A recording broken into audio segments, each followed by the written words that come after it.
Wah. Afiq, kenapa semua orang tahu aku takut cicak? Ha?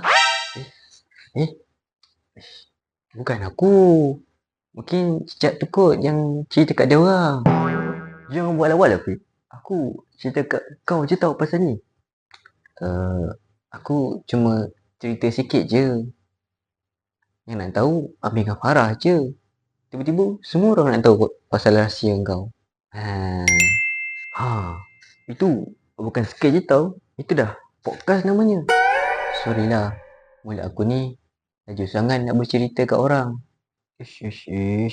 Rahsia orang ni bukan hiburan tau. Faham? Ya betul. Lepas ni aku janji, biasa masuk telinga kanan, lepas tu telinga kiri, aku tutup je lah. Takkanlah nak kau kan kot.